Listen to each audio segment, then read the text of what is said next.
আসসালামু আলাইকুম, সবাই কেমন আছেন? আমি আল্লাহর রহমতে ভালো আছি। তো বাইরে অনেক বৃষ্টি হচ্ছে, ঠান্ডা আবহাওয়া, তার জন্য ভাবলাম পাস্তা রান্না করি আজকে।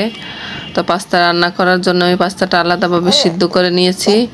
এরপরে আমি তেলের ভিতরে 2টা ডিম আলাদা ভেজে ঝুরা করে নিয়েছি, আর রসুন কুচিটা আলাদা করে ভেজে নিয়েছি। ভেজে নেওয়ার পরে তারপরে পেঁয়াজ দিছি।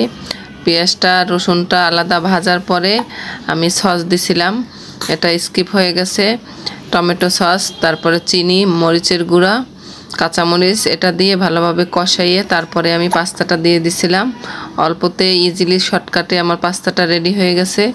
এইভাবে পাস্তাটা অনেক মজা হয়, টক ঝাল মিষ্টি এবং সাথে লেবুর রসও দেওয়া যায়, তাহলে একটা আলাদা ফ্লেভার আসে এবং অনেক মজার।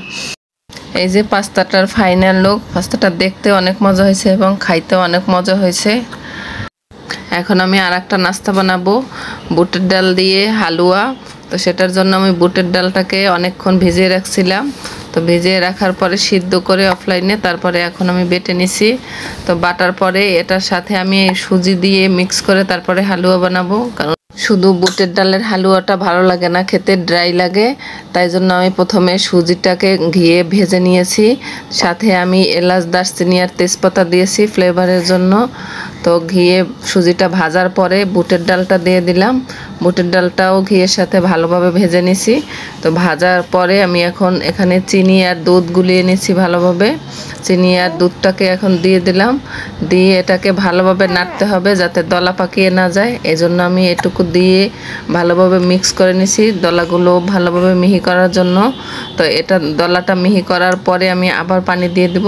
তো পানিটা দিয়ে কিছুক্ষণ সেদ্ধ করার পরে অনবরত নাড়তে থাকবো, কারণ হালুয়া অনবরত নাড়তে হয়। হালুয়া না নাড়লে দলা পেকে যায় এবং নিচে লেগে যায়।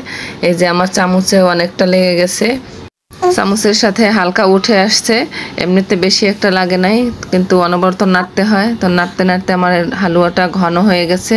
তো ঘন হয়ে যখন চামচের সাথে উঠে আসবে তখন আমি প্লেটে ঘি লাগিয়ে একটু তারপরে আমি হালুয়াটা ঢেলে নিলাম।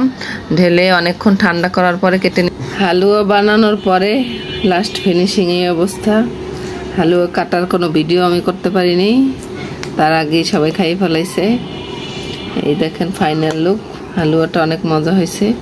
ছোলার ডাল সুজি দিয়ে মিক্স করে তারপরে বানাবেন, অনেক মজা হয় সকালের নাস্তা।